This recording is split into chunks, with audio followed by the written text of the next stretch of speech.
I used to walk up to a booth in San Diego. Ticketmaster is the bad guys.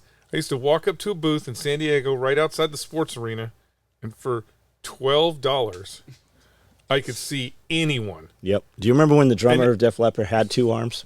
Mm-hmm. For $12, I could see Def Leppard. Now, if they weren't mainstream, I fucking remember getting tickets to go see a concert at the sports arena for $3.50. Okay, there was Warehouse Records. I know we were in the nosebleed, but still, and I believe honestly, and I'm gonna have to look because I still have those ticket stubs.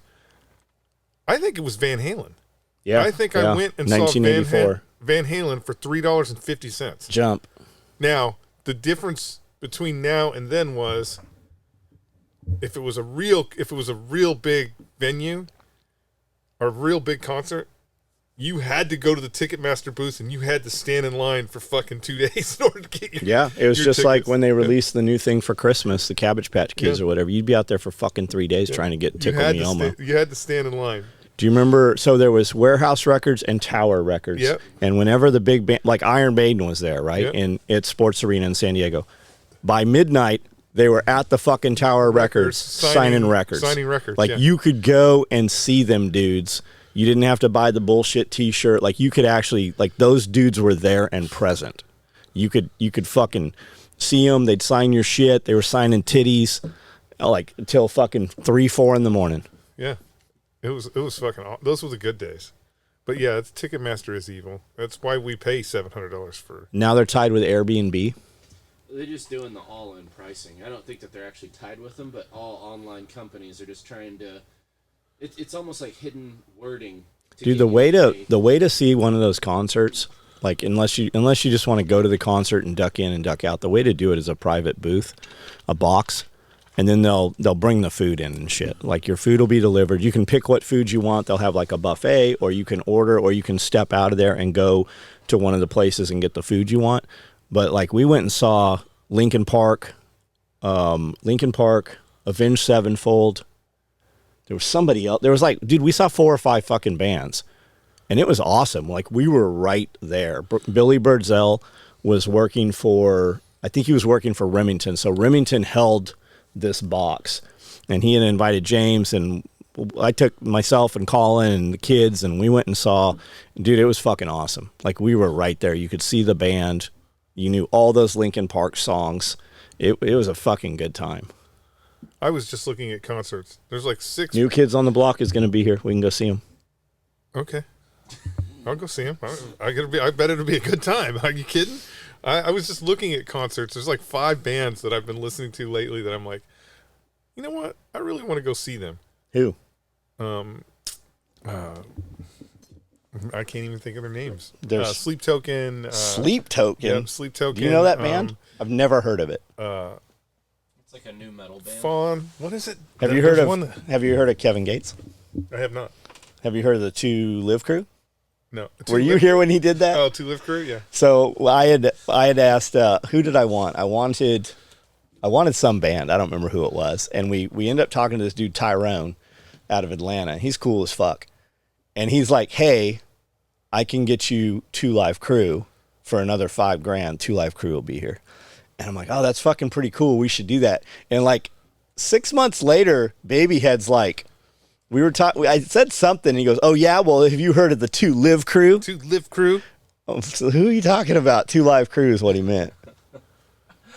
But anyway, so there's like these 5 bands that I want. Are they all playing together? No, and I want to see.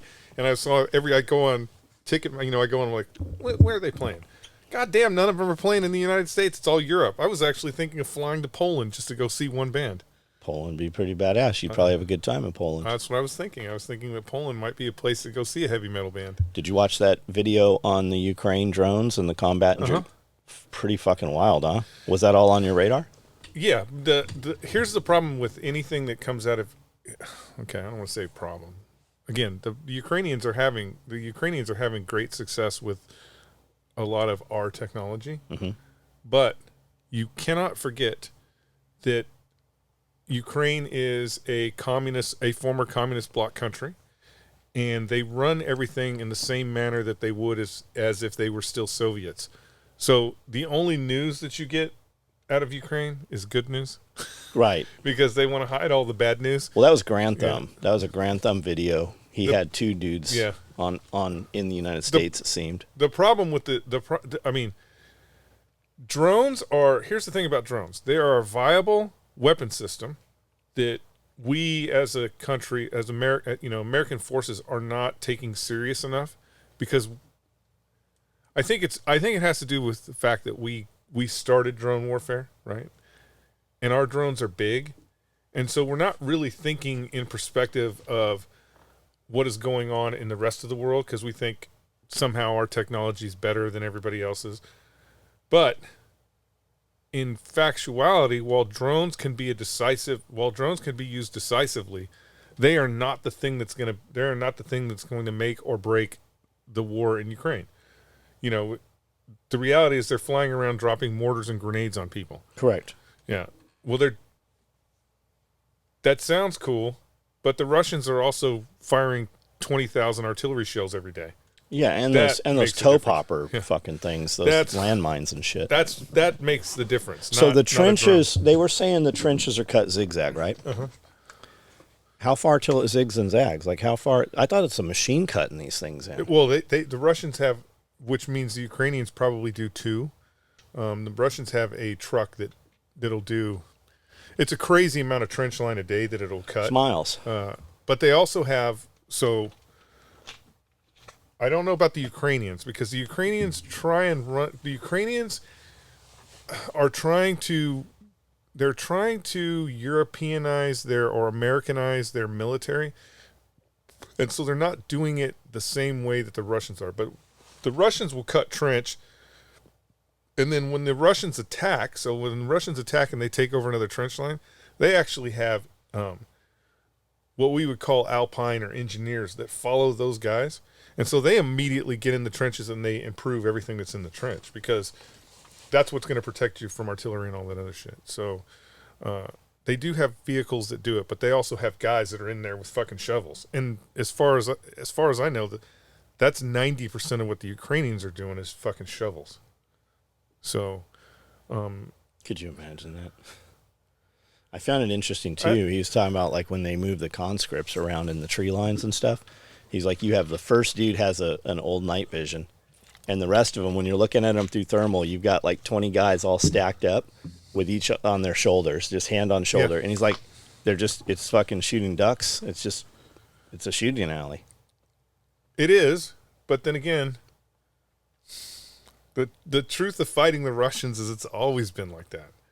Like, it's always been the biggest problem that the Germans had fighting the Russians, besides the weather, they could just throw bodies at was the fucking, they didn't have enough ammunition, and that's to shoot them all. That's the same problem Ukraine is going to have, because Ukraine does not have well, if you look at any of the news coming out of NATO right now, they're all freaking out about the fact that they don't have any ammo. So because they're using all their ammo in Ukraine. So I sent that video to probably 20 people, and I'm like, hey, here's some kind of current information about drones. And when I sent that out, like, I wasn't thinking of the perspective of what's happening in Ukraine. I'm like, if this is what's happening in Ukraine, imagine what happens if we're ever fighting on our territory, like what the other guys are going to do. Like, yeah, they've got those drones and shit, but what do the drones that we don't know about look like, right? If we're fighting as a occupied force, because that's what it would be. Well, so the key to drones, and even the key to drones in Europe right now, and the key to, let's just say we go fight China. The key to drones is not a predator drone or it's not a predator drone. It's not a stealth submarine drone that's cruising around the Pacific Ocean. What makes drones deadly is now you or we have the capability with a relatively inexpensive item. I got 24 of them sitting in there right now. With a relatively inexpensive item, we now have the capability to take out a multi-billion-dollar stealth fighter without even explosives. But I would assume anybody fighting against the United States, like we have these parameters on, like when I take the drone off, right? If I'm near the jail over here, Yeah, but right? It has a geofencing. We can turn that shit off. But I would expect that facility like Miramar, for instance, I would expect they have some anti-drone capability that fries your shit or keeps it from fucking going. Just like when you get next to a cell tower. geofencing, all those things that we use here in the United States are all things that are They only work against our own people. well, they're all things that are a social agreement, right? We socially agree that that's going to be the case.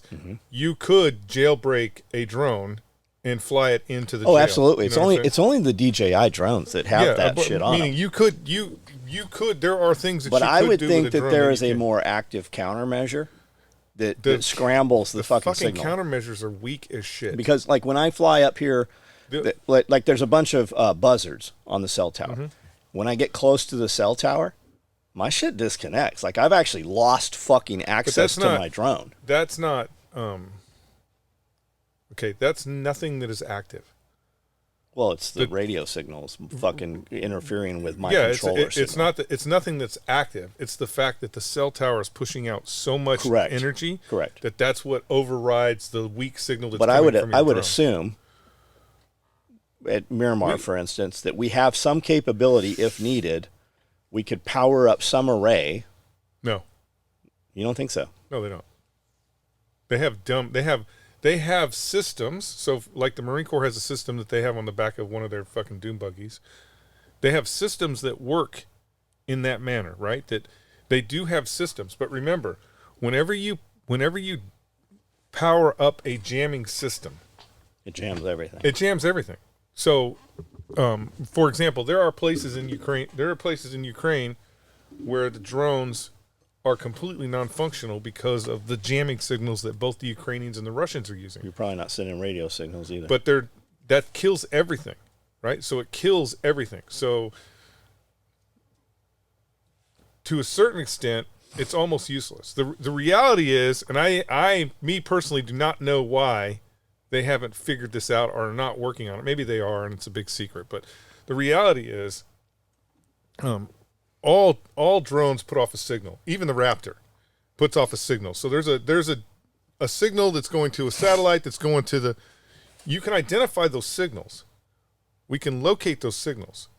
We should just be killing operators. We shouldn't even be worried about the drones because the drones themselves. Well, I think they are, but I mean, like person on target, right? If you're in the trench, and you see that FPV coming in, that's what they said. Like we're carrying shotguns to shoot these things down because you know there's a grenade coming with that motherfucker. Right, but what I'm saying is,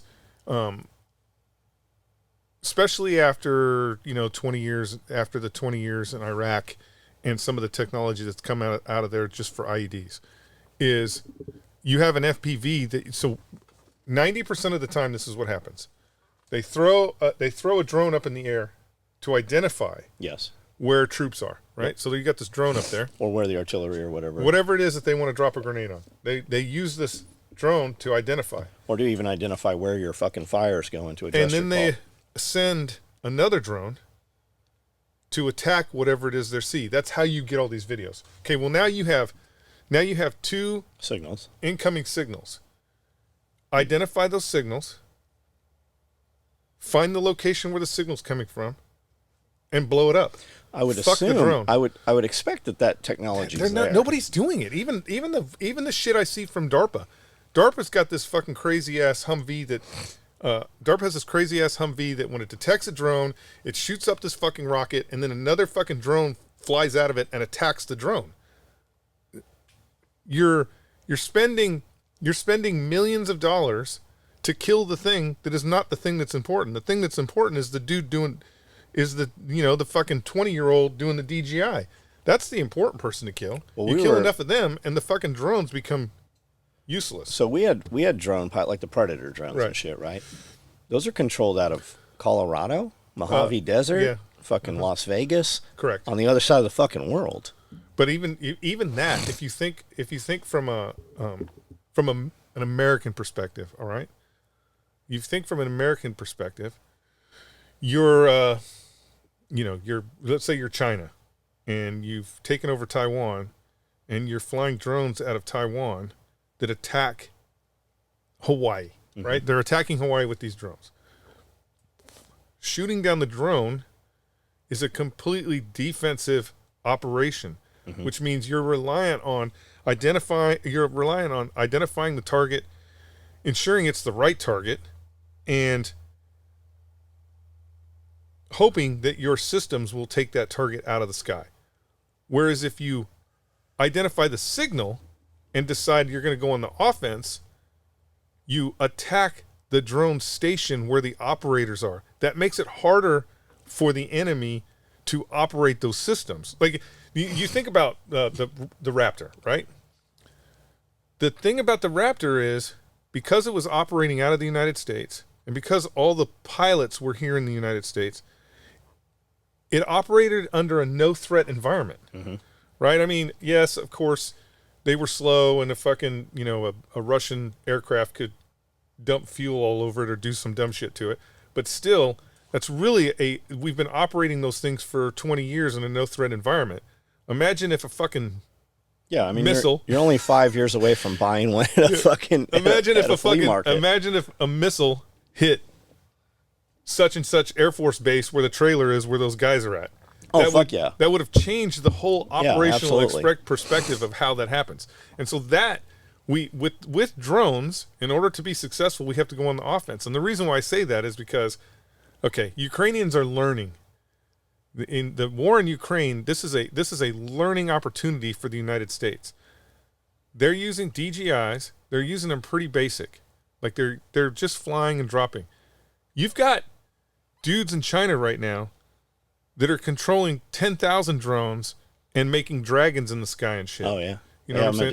Disneyland. And that shit. is, that's a bigger threat. And when I say, you mentioned Miramar, I just say Miramar because I know Miramar. Yeah. But what I'm saying is, as far as aircraft, right? You got a multi-million-dollar Raptor airplane, right, with a signature of a Bumblebee. Well, it's hard for a country to send up interceptors to look for all bumblebees. But it's not if I have 10,000 drones. Right. I just send drones to look for the bumblebees. And the drones can just crash into the bumblebee.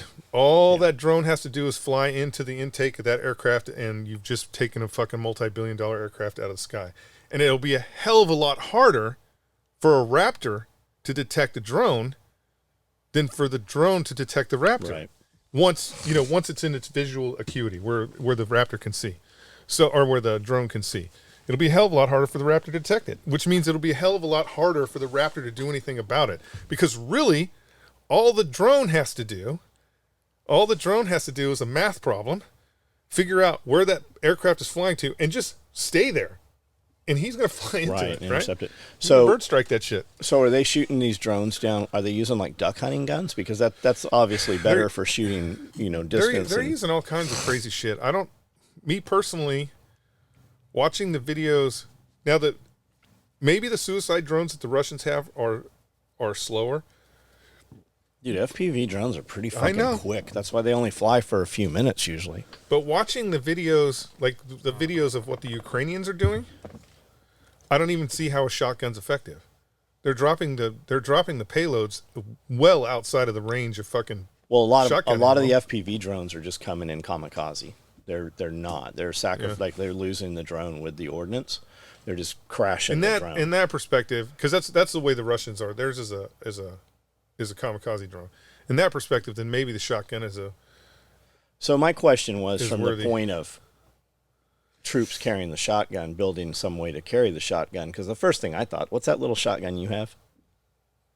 I don't know which one. The little pistol shotgun thing. Oh, I can't even think of the name of it. Takes the little short shells. Oh, any shotgun will do the short shells if you put a little adapter in there. But what's that thing called? Like it'd work perfect like in a leg holster.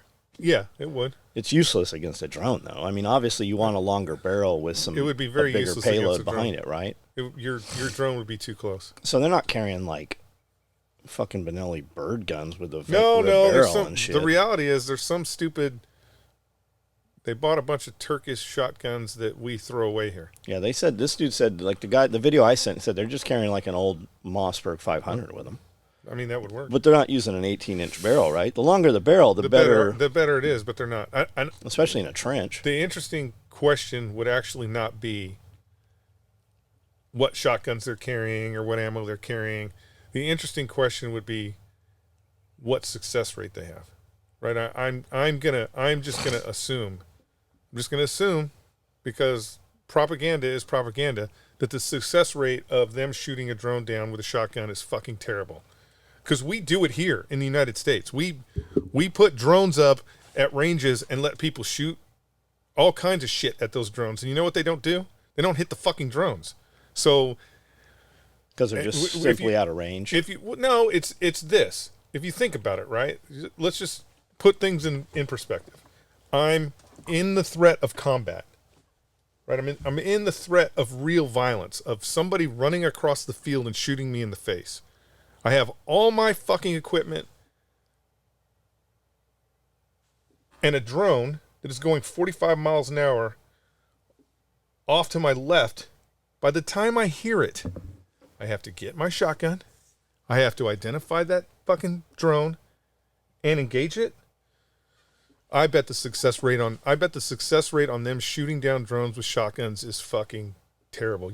I would say, especially for a suicide drone, because of the type of payload, if it's a suicide drone, your better bet is to fucking run than to move in the trench and hope it's going to hit short than to be out there with the shotgun trying to shoot this. Yeah, it sounds like they're almost like they have parts of the trenches where they seek cover that almost have like a blast blanket over them, so it like captures the fragment, like the blast blankets they had in the Humvee doors and shit, almost like that. So it catches the fragmentation. Maybe it's possible. My drones, like we've got all the Mavics and stuff, right? We're moving 32 miles an hour, and that's that's in sport mode. Fast. But these FPV drones, like you can get a DJI FPV drone that I think it moves 79 miles an hour. Maybe. That's why they're so fucking high pitched sound. They're like they just they're coming, which is what they had talked about. And I just found it super interesting. No, the kit and like the clones that they're knocking off over in Ukraine, like they've got.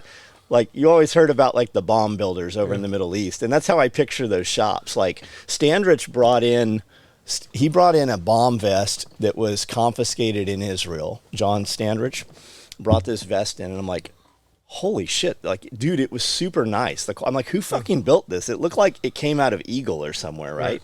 And it was just all custom, and it had the place for the explosive charges, and then it had another slot for the packs of the ball bearings, and then on top of that was another pocket where they had rat poison. And I'm like, what the fuck's the rat poison for? The world's fastest FPV drone, 300 miles per hour. Yeah. And they're starting to use them to film F1 race cars. Yeah.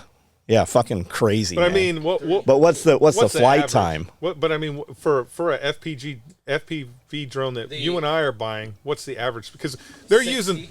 using low cost. The reality is they're using low cost FPV drones to do this. 60 miles. So even 60 miles an hour. I mean, yeah, I say DJI because you can buy it out of the box. They always work. You don't have to tune them. You don't have to solder any shit. You can go to the drone shop out there right outside of Nashville. And they're flying drones around so fast in the store through rings and tunnels and shit. You can't even see the motherfucker. Like, when I walked in, it went, I'm like, what the fuck was that? Like, I mean, and you're talking a drone that's like this big, but it only flies for 3 minutes. Yeah, they would. That's why I didn't buy one. Like, it's super cool that it'll fly upside down and do all that cool shit, but it only flies for like 4 minutes. Like, dude, I don't even have my drone on target and acquired what I want to video in 3 minutes. They would be better off with some sort of, which I don't know if it would even work. The reality is they would be better off with some sort of jamming technology. That's what, yeah.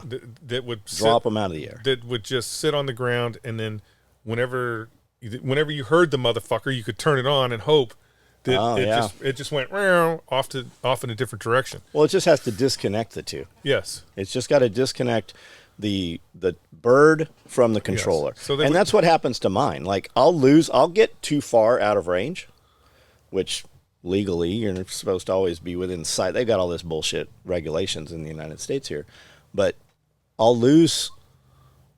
disconnect. luckily, if when you have taken off and it is acquired GPS, It'll will go bring back to home and land where you took off from. We're on, shooting skeet. Yeah, shooting skeet.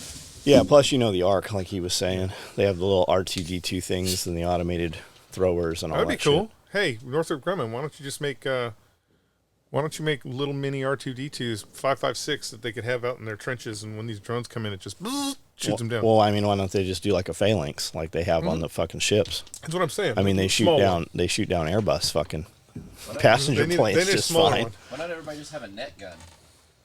Because the net gun won't payload that far. It won't shoot that far. Yeah, it'd be real close. Better than right on you. Depending. They have little bolo shells that fucking...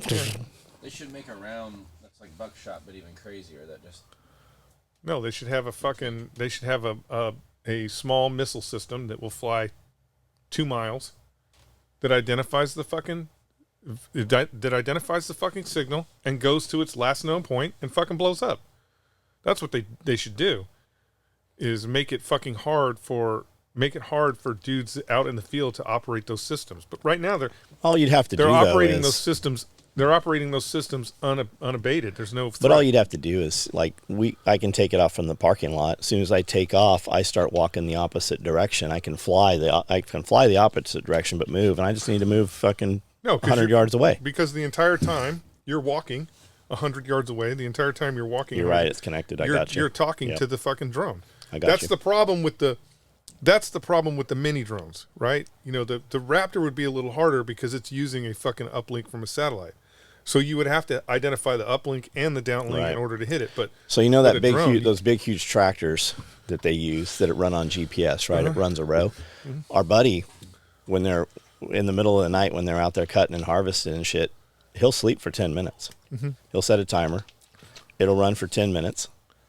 It'll alarm. He'll wake up, turn the tractor around because the GPS doesn't turn the tractor for some reason yet. Not yet. But I would assume that's how those trenchers are. I would think they have a GPS controlled trencher that's like, okay, we want to put warfare trench here and just goes and cuts it. No. Why? Because it's a super old truck that the Russians built in the 50s. It's it's badass when you see this truck and it digging the trench, but it is, imagine the Unimog. Yes. It is pre-Unimog technology. So there is I am sure that there is a Russian or a Ukrainian inside this truck like a mad scientist. But I'm pushing sure, levers and pulling knobs and releasing steam and shit. But you don't think this thing is just... You don't think Elon Musk has made a fucking trenching machine? No, he's made a boring machine. Right. And they're not using tunnels, they're using trenches. Right, but I mean somebody could make this thing. I mean, yeah, somebody can make it, but even when you think about it... Who would have thought we were going to be doing trench warfare again? Yeah, when you think about it, we don't have one. You sure about that? Yeah, we don't have one. We fucking use excavators. Why? Don't, because we're not getting in trenches. Yet. Well, again, you have this military thought process that we're not going to fight the last war we fought in, but no matter what war no matter where we've been, right? No matter where we've been. So even if you think about fucking Iraq, right? We still filled sandbags in Iraq. We've been filling sandbags since fucking the day sandbags were being built. Isn't that just to keep your motherfuckers busy? No, it's to keep you from getting fucking blown up. I got a new guy. Did you see the new guy? Yeah, I saw him out there. Should we have him fill some sandbags? You have sandbags? No, but I have sewing machines. So what are you going to make sandbags out of? What do they make them out of? Burlap? I just happen to have a lot of burlap. Oh, okay. Well, have them make some sandbags. Fill them. I don't know. What are you going to do with sandbags, though? You can make a bunker. A lot of bunkers. Or a watchtower filled with sandbags. You'd feel right at home. We could just put a canvas over the roof. Yeah, that'd be cool. Cami net. Did you see the Unimog I sent you, that pink one? Yeah, I've seen it before. That's a 1984. What year's yours? 87. When I saw it, I'm like, what the fuck? That looks like a 406. And then I realized, he took all the fucking blade and shit off of it. He took all the shit off of it, and it's ratty inside, though. And they want way too much for it. They're too proud. How much they want for it? When I saw it, it was $26,000. Oh, he's way down. I thought it was like $10,000 or something. Yeah. But it comes like the attachments aren't on it. Yeah. Where's it at? I don't know. I didn't look. I saw the picture and I'm like, I've already seen this guy. We could trailer our Unimogs Okay. to Nashville, unload them, and drive 1 mile, and we could go through McDonald's, get lunch, and we could put them back on trailers. If you had that particular Unimog, so if you had that particular We Unimog, could do the Gay Pride Parade. because it has a bed and a trailer. The bed was cool, yeah. Because it has a bed and a trailer, and because it's Nashville, we could just put cami poles in there, put cami net over the top of it, get a beer license, and drive partygoers around downtown Nashville in our motherfucking Unimog.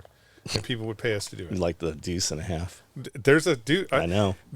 I was down there a couple weeks ago, and there was a tractor pulling a hay thing with a bunch of people in it drinking and shit. Could you imagine all the fucking tractor smoke you're getting in that wagon? The thing I didn't understand is it had the fucking bucket on the front of it. And so he's like I'm like, oh, it's only a matter of time before he slices somebody's car wide open with that fucking bucket. Why do you have the bucket on your tractor for hay rides in Nashville? It's weird. But again, whatever. You must have good insurance. Or it has no insurance. No. I am sure that those things are so overly regulated that it wouldn't even be fun. So what's going on? I don't know. You tell me what's going on. When you would go out on patrol, how did you carry water with you? Canteens. 4 of them. You carried 4 canteens? Always. Where? On my hip, right here. You had 4 canteens on your hip? Yeah, 2 on each side. Where'd you have mags? Up front, where mags are supposed to be. How many? 12. You had 12 mags and 4 1-quart canteens on a belt. On an H set, yeah. On an H set. Yeah. Seems heavy. Well, that's combat. Combat is heavy. You're gonna like this because you can either it's better to need and not have than to have and not need. No one's ever complained about having too much ammunition, ever. But I've heard some people bitching about running out of ammunition. Okay, look at this. Look at that. Okay, so where that's set, now I took this one off so you could see it. Okay, that has the canteen cup in there. Nice. You got to have a canteen cup. It's got the flap flipped over, right? So this will hold 4 M4 mags. Okay. It'll hold a 1-quart. It'll hold the PMAG 60-round drum. These pockets on the side will hold 3 Cliff bars each. So you can put power bars, Cliff bars, small Sawyer mini water filter, whatever. And where it's set, where it's clocked right now on that belt, you've got 6 columns for your butt pack. You've got 1 quarts, and you can put 3 more. You can put 9 mags each on each side right there, the way it's set. And then I put these on the back, so depending what suspender set you're running, you can run your points off of these back loops right here, so you can pull your suspenders off of your canteens if you want to, so you can support the weight. How many magazines will this hold? 4. 4. If you don't put the canteens in there. Nice. You've actually got a little more room than 4 mags, but you're not going to get 5 in there. That's the best part right there. It's pretty tight. Yeah, but it should be. Got to have your canteen cup. Now, are you going to carry with the flap over, or are you going to tuck the flap and use the cradle? Oh, I'm going to tuck the flap if I'm on all of them, or just if it's canteen. Just one primary? No, all of them. All of them, you're just going to carry them open top like that? Yep. You'd be amazed at how much water you drink in the real. No, I got you. I just didn't know if you're going to index to one primary and reload from the other. No. You just go 1 2 1 2. What suspender sets were you using? Anything? No, you would fight and spend hours in surplus stores looking for the original H harness. Like the LC2? Yeah, not the LC2, because the LC2 was a Y. The LC2 was a Y in the back, and the LC2 was made out of nylon, where the original Vietnam H harnesses were duck canvas. So what do you think of that H harness? I would have to wear it. It Yeah. seems a little thick. Yeah. But you'd have to load it and wear it, but I mean it's got good pad. I can put stuff on it. I mean you have to load it and wear it. Yeah. But that is what everybody's going to. What about the belt? I mean the belt looks nice. You know, it's SOE nice. But again, you got to load it and wear it. Yeah. Got to load it and wear it. I mean it's definitely better than a fucking what did you just say? LC2, like Yeah, the Alice it's stuff. definitely better than the LC2 belt. Okay, so the first 7 that I made. Mm-hmm. You've made 7 of these already? Yeah. The first are like this, right? Uh-huh. When I put it on Amanda, it's kind of wide. So I made hers without the channel, right? So this is 3 inches wide. Hers is 2 inches wide. Yeah, but you can't. What? Amanda's not going to war. She's Right, too right. small. Right. Yeah, hers doesn't fit as mini max. And then the panel on the back, right? I'm running the panel because it's the same thing we were running on the Yeah. on the LBVs. And the really reason the panel's here is because the strap of webbing comes down to support and clip into the butt pack. Gotcha. Now that's with the standard butt pack. I'm going to do a more fitted rectangle butt pack, and then I'm updating a lot of the stuff. We're adding tie down points into a lot of things, Velcro, so you can put magazine cards and shit and organize the inside of stuff. But I'm just updating a lot of the products. That's and cool. Stuff. Yeah. You got to finish it and we can wear it Yeah. out. Well, we've got some finished. Now these slots here. When I was originally doing these, when I went to put this fucking hardware in, because I want to use these low profile sternum straps, it's a fucking bitch to put that thing on there. I think, and this doesn't need to be slotted like this, because we're moving everything to using Velcro one wrap. So we can just one wrap everything, and then we can cord dominate everything with the same piece without having to have guys have, specific things that can come on and lose. We can just use one wrap across everything. But I'm going to make these slots wider so that it's easier for the end user to be able to just fucking put that piece where he wants it and adjust it. You'll see when it's all together what I'm talking about. I don't think easier is the way.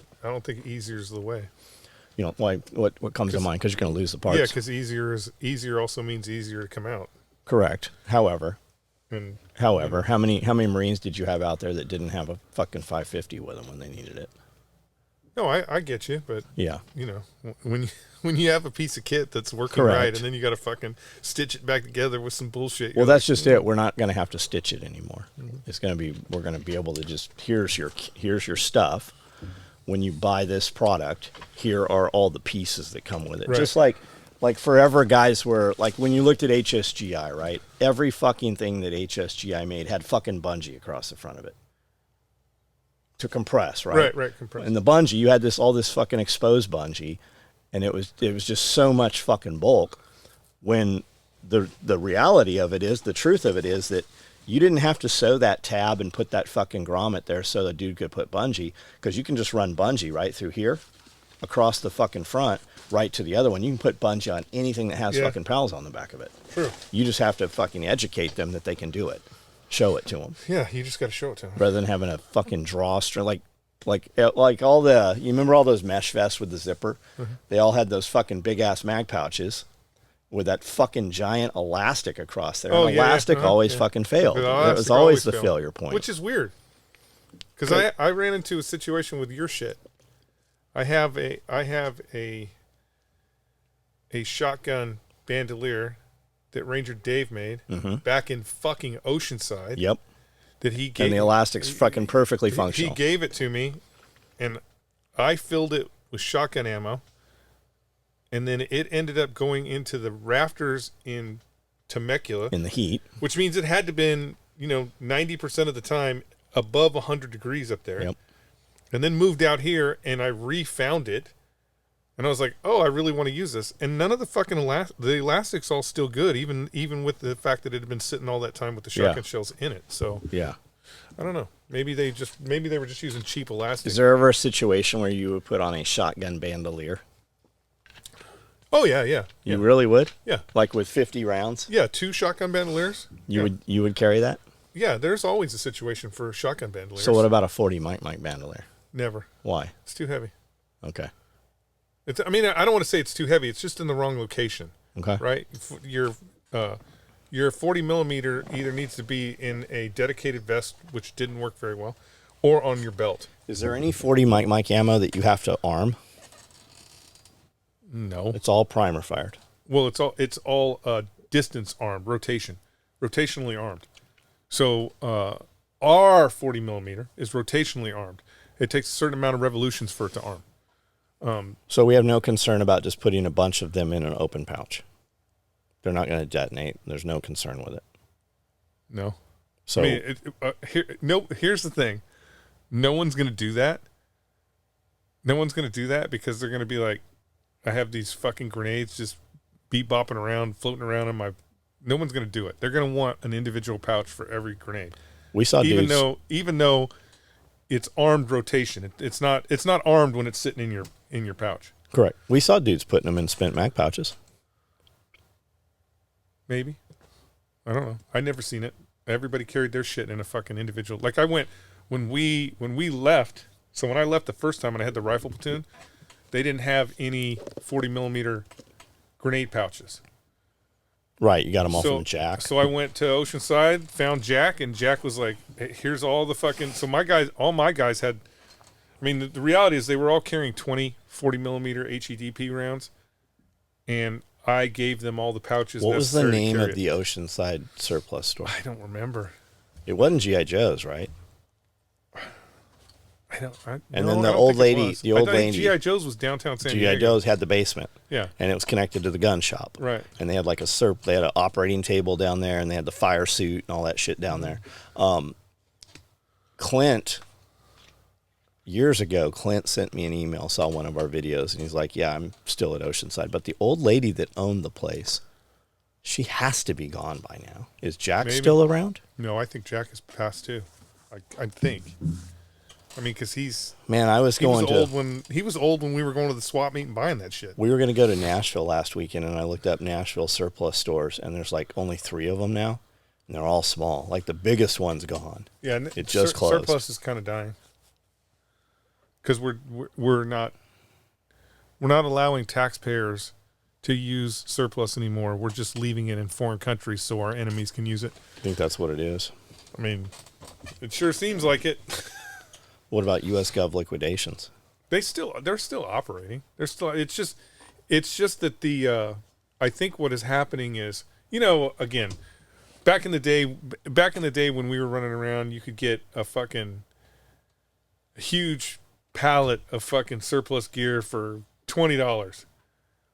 Well, more and more people were getting into the market of it. And again, the gear is, I think maybe this is really what's happening, is the gear is much more modern, right? So back when we were running around, the surplus gear was all surplus gear that was from Vietnam era time frame, right?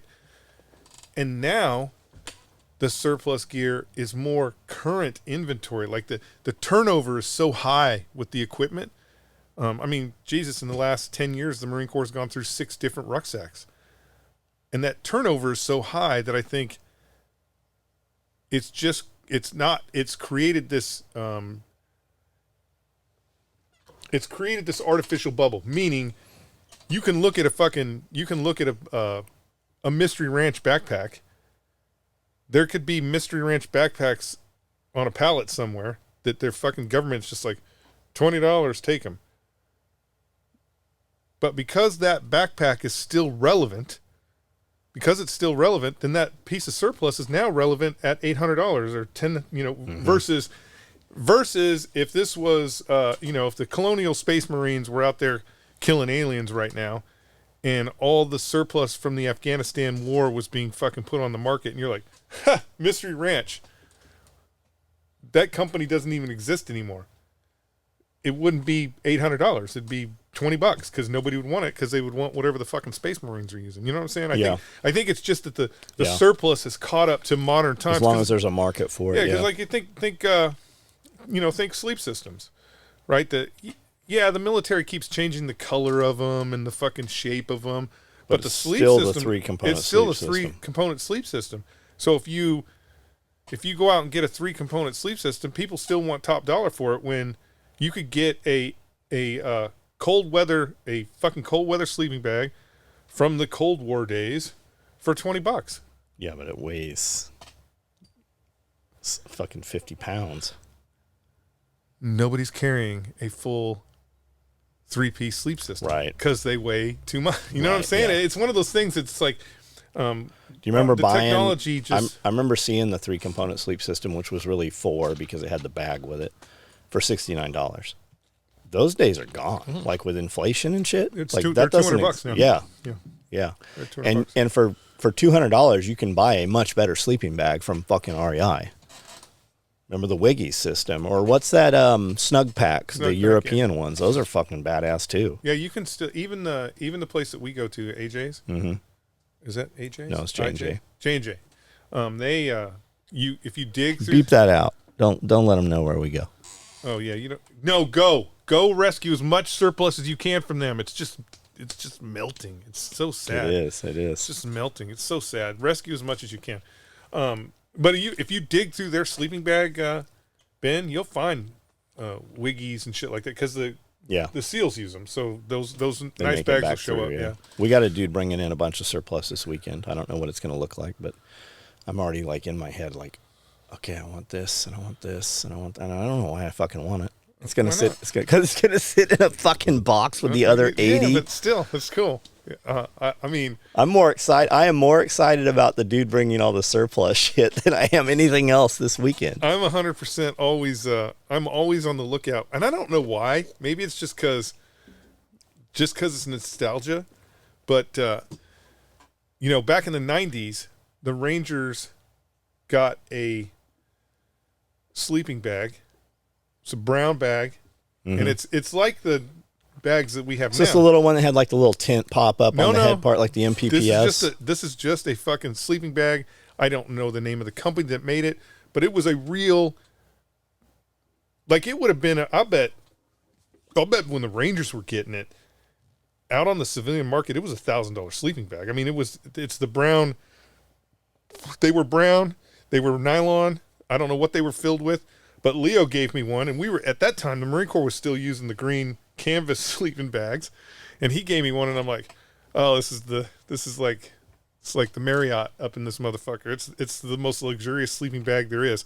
And so, every single time I'm in a surplus store, and if I see brown peeking out, I'll buy that motherfucker and rescue it. Even though it's a Ranger sleeping bag, I'll still rescue it because it gives me that nostalgia of everybody in the fucking crusty ass fucking green bags, and I'm in that fucking silky Ranger bag. Do you sleep in a sleeping bag right now? No, it's too hot. I know that They're very close though. I know that you slept in a sleeping bag recently. It's a hard day it's a Ranger bag. I sleep in the Ranger bag. Do you open the windows? Oh yeah. So you open the windows on the house and sleep in the sleeping bag? Yes. On a cot? No, in a bed. On a bed. Yeah, I open them up I unzip it completely. Now you can't. It stops down by the feet, right? So there's still that cocoon of feetness. Put my feet in there and just pull it over me like a comforter. Oh, here's the thing. It is the best. It is the best, and I promise you, if you get you a Ranger bag, and you do that, you just put it on your bed, put your feet in it, open the windows, let it get nice and cold in there, and then pull that thing over you. You'll do it every night. You'll never use a fucking blanket again. You'll be like, oh, blankets are for peasants. It's the greatest. I guarantee it. No, there is nobody that I have not introduced, because it's like it's like the comfort of a poncho liner. It's like a comfort of the poncho liner, but with the warmth of a blanket. And so it's unbeatable. Nobody denies the Ranger bag. Do you think there's an upgraded poncho liner out there right now? There is some upgraded poncho liners. Matter of fact, John just bought one. I don't like them. They're not. What's upgraded about them? Well, it's waterproof, and there's all kinds of weird ones. John went on a buying spree and started buying them from everywhere in the world. And so there's a bunch of different materials and different, like the Israeli one's a lot different than ours. And you cannot beat a U.S. poncho liner. You just can't. For weather like this. What should that cost? Oh, God. $20? Yeah, $20. They're like 34 now, I think. We saw a bunch of them recently that were not too expensive, but they were all in ACU. Yeah, any of the dumb colors, you're going to be able to get cheaper. But you can dye all that ACU. So you can dye it a different color if you want a different color. Yeah, but what's that going to do to the batting inside there? I have no idea. Yeah. I wouldn't dye a poncho liner. I'm just talking about like if you want cheap magazine pouches, if you want a cheap rucksack, Correct. buy that fucking ACU shit and just dye it Just green. spray paint it. Or spray paint it. Yeah, you can do We that. used to have kids bring in, like when we first moved into the Oceanside shop, That's so 1980s, John. God, guys spray paint. guys would bring in poncho liners and they're like, hey, will you sew a zipper on this? So we'd put a zipper on it. And that turned into, well, you put Cordura on one side, channel it so I can put vegetation in there, have Cordura. So basically we're making a little sleeping bag out of a poncho liner. The part that goes against your skin is the poncho liner. The Cordura is on the outside, which yeah. keeps you from getting wet. Yeah. And then it had a 3-sided zipper on the thing. Or You know why that was? No. Is because we went from... But then you took something that you could compress into this. Yes. And now it doesn't fucking It goes compress. Well, the reason why that happened, the reason why people were doing that is because all the way up until probably all the way up until 96, the Marine Corps was still issuing real ponchos. What I mean by real ponchos, I'm talking about Vietnam ponchos that were really made to keep rain off of motherfuckers. Right. They were still like rubberized and shit. Real ponchos. And then sometime in the late 90s, they started issuing woodland ponchos. Mm-hmm. And these motherfuckers, like, literally, Wind would blow through them. not only would wind blow through them, but like it didn't even, like, water, like maybe it kept out 2% of the water, but water just flowed right through these motherfuckers. They were completely fucking worthless. They were worthless ponchos. And so, you know, in the 90s, the Marines were still doing ranger rolls. So you would go out in the field, and the only thing you could take was your poncho liner and your poncho. Well, if it rained, you were fucking soaked and fucking miserable. And that's why guys were trying to beef up their poncho liners, is because the ponchos sucked. Didn't that make a tougher Marine? Always makes a tougher Marine. No, always. Like, Marines should still live in fucking barracks. I mean, open squad Quonset base. huts, They should still live in open squad base, period. like Gunny Highway. Just like Gunny Highway. The open squad base, you know. Did you ever meet the Swede? We had some Swedes. I mean, there were some Swedes that we had. Like, you know, again, there were some Swedes, but Like your Butter Boys? the truth of the matter is, Swede, he's fucking useless. Like, Swede is useless. Because Swede has built a specific body style that is not made for the field. It's not for a machine gunner. Yeah, it's not made for a machine gunner. It's not made for fucking, like, you look at when you see that movie, you think the Swede, right? You think, oh yeah, that's the guy carrying the Barrett 50 cal. That's the guy whining about carrying the Barrett. It's not fucking heavy. He needs too much calorie intake. He didn't bring ammo because he's got fucking extra Yeah, food with him. Extra food. Those guys are the worst. You know, it's the guy from Iowa. He's got a Weber grill in his backpack. It's the guy from Iowa who spent his formidable growth years spraying Roundup on himself and his buddy. That's His the brother. That's the guy that's going to carry the Barrett 50 cal fully assembled with fucking magazines stuck in his cargo pocket and just be smiling the whole goddamn time. That's the dude you want, really. You don't want the Swede. How many magazines did the Barrett guy carry? Well, we you know, I'm a little bit weird. I'm weird in the sense that I grew up when the basis for everything that I did was off of Vietnam. And when I think of Vietnam, I think of the Lerps and all those guys and how they operated and how they lived and died. And so he was carrying 8 magazines with that Barrett 50 cal. And not carrying an M4. He was just carrying Oh, he was just carrying the Barrett. Just carrying the Barrett. Now that's, again, That's 10 rounds per magazine? 10 rounds per mag. And that was a... Did you get issued those, or those were your magazines? Well, the gun came with 4. So the M82 came with 4. And then obviously you have SL3 components within the Armory. So the Armory would have extra magazines. Like the Armory has extra magazines for everything, right? When dum-dums are saying, oh, you're only supposed to have 6 magazines or 8, whatever it is, the Armory has plenty more, right? There's plenty more magazines in there. And so that's all we do is be like, give me more magazines. And then they would get them. And then, once the magazine, like the reality is a lot of times, once the magazine went out, the armor would just be like, and then a month later there'd be 4 more magazines in there, right? So the pile would keep getting bigger and bigger. And then eventually, Why would they only order 4 magazines? Why not just order? because that's what SL3 was. That's all they're allowed to have? So every time what ends up happening is you get audited, and things that are extra have to disappear. Isn't that stupid? It is very stupid. It's why you could go to DM. It's why you could go to DRMO. You go to DRMO and find a Kevlar helmet still in the plastic, because whatever unit that year went to order 10 Kevlar helmets, and they realized they had 11, and so they had to dermo helmets. Doesn't matter whether it's brand new or not. You got to get rid of it. Yeah, it's stupid. It's a terrible system. It's a wasteful system. But you name a single government entity that is not a wasteful shit show. They're all wasteful shit shows. And the sad part is I may have, because of whatever staffing issues or whatever went on in my battalion that year, I may have brand new extra kit, like brand new rucksacks or brand new, think about it. I might have this brand new piece of kit.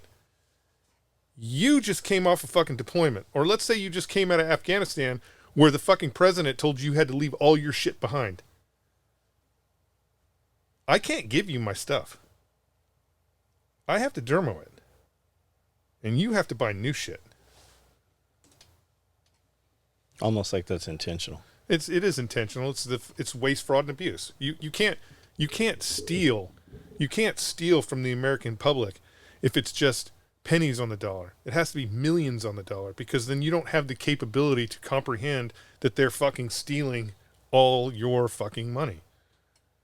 Every dollar that we pay in taxes should be audited and accounted for. If they can't audit and account for it, then they should be fired. Well, they can certainly audit you and account for it. Well, they don't even have to account for it. They can audit you and make you come up with a fucking number that doesn't even exist. Yeah, it's pretty wild that it is on you to tell them how much you think you owe them, when they could just do it at the front end. Yeah. It's fucking crazy. That's how you steal money. And we're back. We're back. We're back. We're back. How many ribeyes did you eat? None. Did you really just have a hot dog? I had 2 hot dogs and a hot dog. Did you eat El ribeye? Solo I Lobo, had a so piece, 3. but he had some. I did have pieces of ribeye. It was extraordinarily good. I liked it. It was good, yeah. It was really good. Like, He had a chunk of meat this big this morning, and he's chopping it up, and I go, what are you doing? He's like, ribeyes. I'm like, okay. they were super good. I liked it. I would have ate a whole ribeye, but you can't eat the thing that everybody else is eating if there's a plate that has your name on it anyways.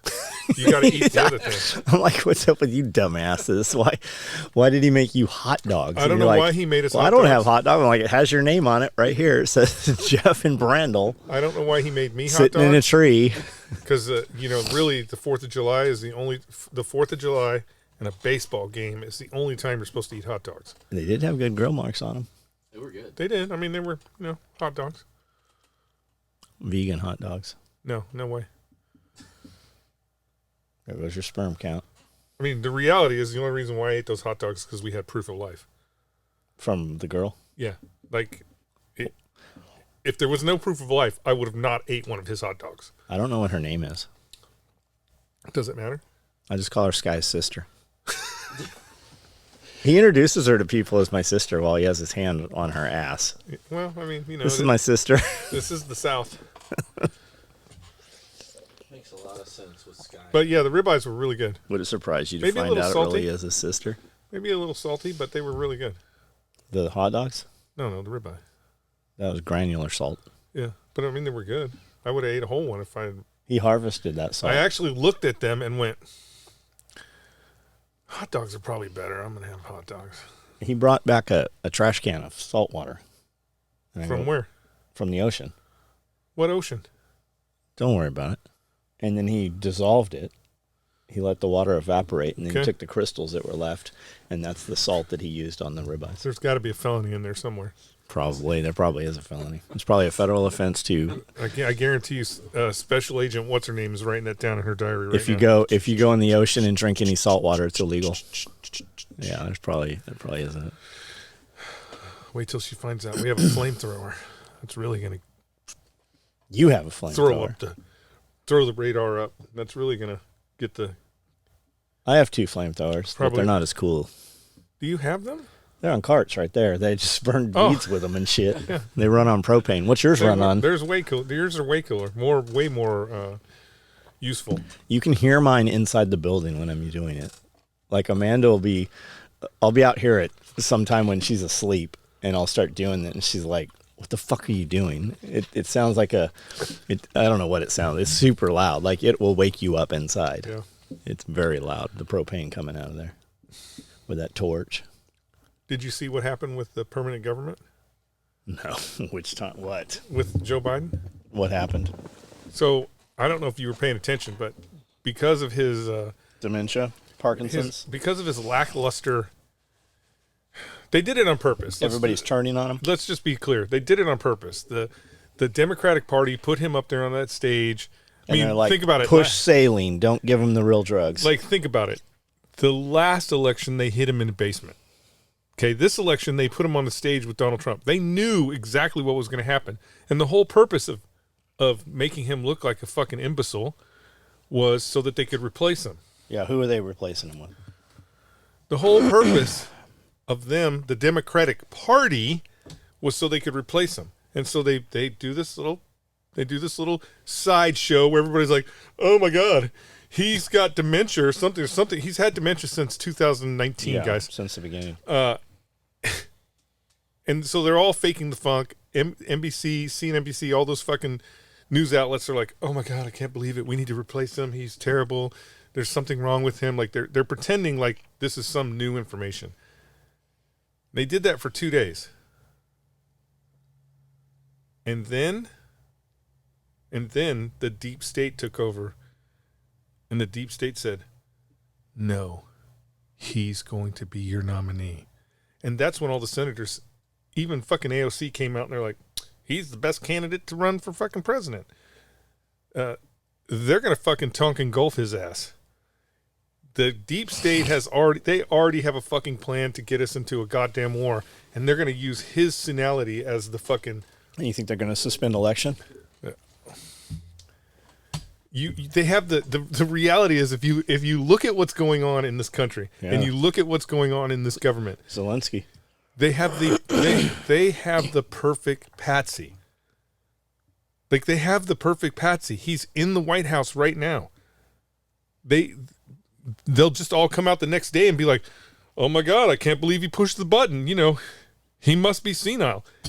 It's and you think he's going to launch nukes, or what do you think is going to happen? Whatever the fuck the deep state is planning to either intervene this election or start another major war in the world. So give me your top 3 picks. My top 3 picks. He starts a war with China, or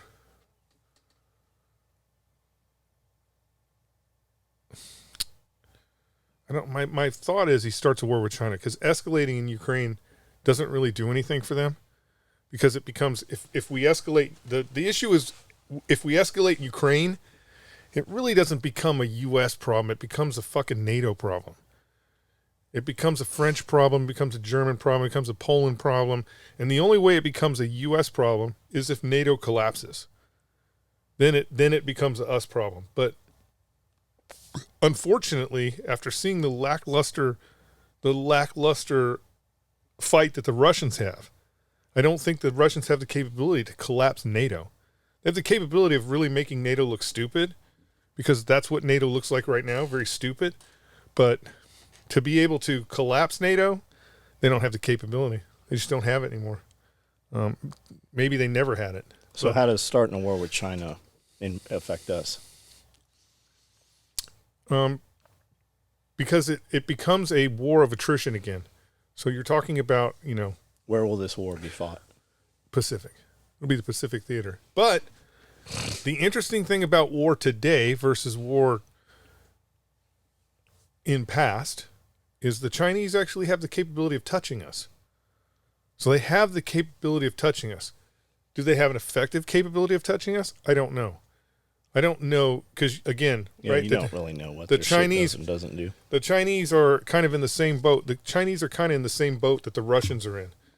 There's a lot of trickery and fakery going on behind a lot of paper tigers are being made, right? And our Department of Defense is part of the problem because it's our Department of Defense. It's like, oh my God, they built a carrier.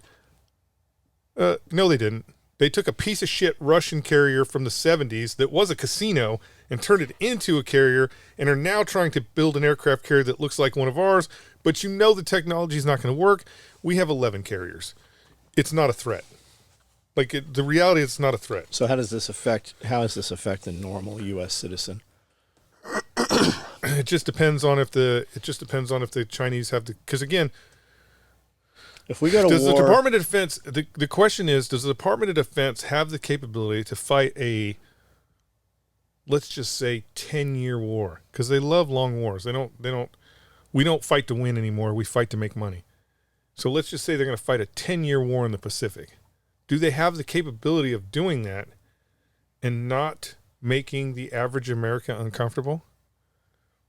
Maybe. I mean, we just spent 20 years in Afghanistan and Iraq, and the average American but if we go didn't to even war, know we were fighting over there. If we go to war with China, Okay. like declared war, No, they won't never declare war. so your Walmart's still going to be full of Chinese shit. If no, it won't. No, If because China stopped shipping it. yeah, China will definitely stop shipping it. The shipping lanes will be closed. If you have two scenarios, you have one where China attacks Taiwan openly, or you have a Tonkin Gulf situation where elements of the Pacific Fleet are attacked openly, Or re-attack it. international waters, or what we consider international waters. I mean, the reality is if the Chinese, as the Pentagon has already established these battle plans, guys, they actually have a war scenario where we lose 2 carrier groups. If a aircraft carrier, let's just say a aircraft carrier is meandering around in the South China Sea and gets sunk. Of course, it'll be an old carrier. It gets sunk. Then maybe we would declare war on China. And then maybe it would be very bad for China. Because the outcome would be the outcome is a lot different once we declare war, because there is a So if you wake up tomorrow morning and a carrier group's been struck overnight, mm-hmm. what immediately happens for most U.S. citizens that day?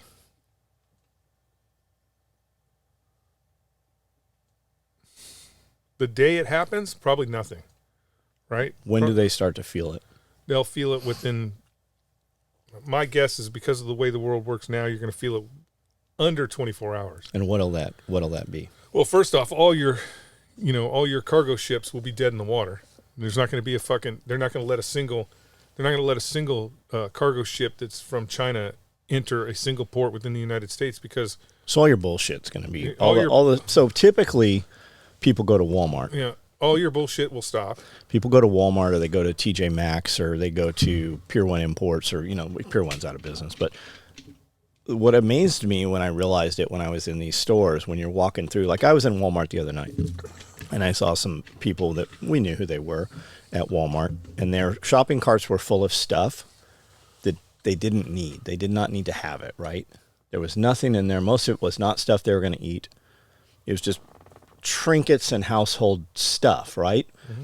If it disappeared, it wouldn't affect your life. You're buying that shit with money you really don't have, that it serves no purpose. It's like tchotchkes and shit, right? And then I noticed we're a country that is correct. We're countries that are when I looked to at tchotchkes. when I looked at the shopping cart that we had, it was full of things that Amanda was going to quadruple the money on. Like 90% of the shit that was in the shopping cart was stuff that she was going to build into other products. And literally, if we bought $100, she's going to turn that into $1,000 by Saturday. That I'm like, that's pretty cool. Like, I felt good about that. But like the Walmart, when you go into Walmart, 75% of the shit in Walmart, if it ceased to exist, we would talk about it. But you don't have to have it. Well, the problem is when you're looking at war with China, you're thinking Walmart. Mm-hmm. The supply chain is much bigger. Yeah, absolutely, than that. Your bearings and your springs supplies, and your wood, slave labor. Yeah, the wood that you get at motherfucking Home Depot is being cut on Chinese ships off. All that ends. So let's touch on that because a lot of people don't know that, right? The trees that are cut here go onto a truck, and maybe not here in Tennessee, but a lot of them go to the coast. On the coast, they get loaded on fucking big, huge barges, go out in international water, get milled into dimensional lumber. All the scrap and the waste goes into the ocean.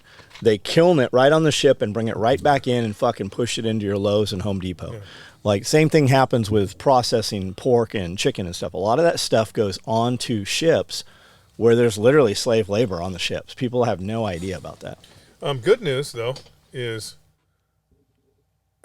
the good news is every farm, every acre of real estate, every condo, everything that has been bought and paid for through China will now become U.S. property again. Correct. That's the good news. So there's going to be a lot of pork, guys. So we're going to have the you're going to have the federal government making it mandatory for you to eat bacon because there's a lot of pork that comes out of the United States and goes to China. We're going to have the Long Beach Naval Shipyard will be ours again.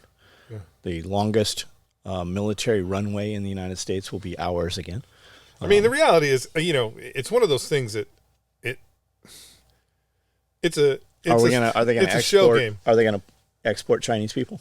No, they wouldn't export Chinese people. You don't think so? No.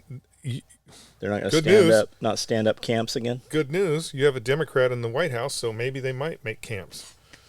They might make camps for Chinese immigrants. I don't know. It would depend on maybe we could rescue some of them.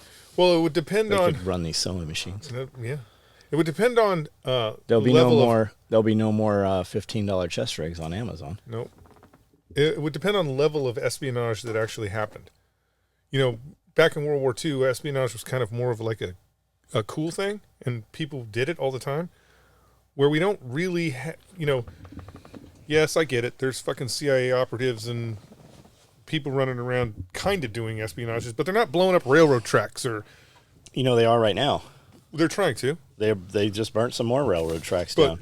Another poultry place caught on fire. Yeah, but that's us. That's not. It probably is us. Yeah. Eco-terrorism. Yeah, that's us. Do you know about Temu? What about Temu? You know what it is, right? Yeah. Shop like a millionaire, Temu. Yeah. You know all the shit they say about TikTok. Dude, Temu is TikTok on fucking growth hormone and fucking anabolic steroids, like to the times 100. When like their user agreement on there, like Temu has access to everything you fucking do on your phone, every fucking thing, your pictures, everything. They download everything. Well, I mean, it would be kind of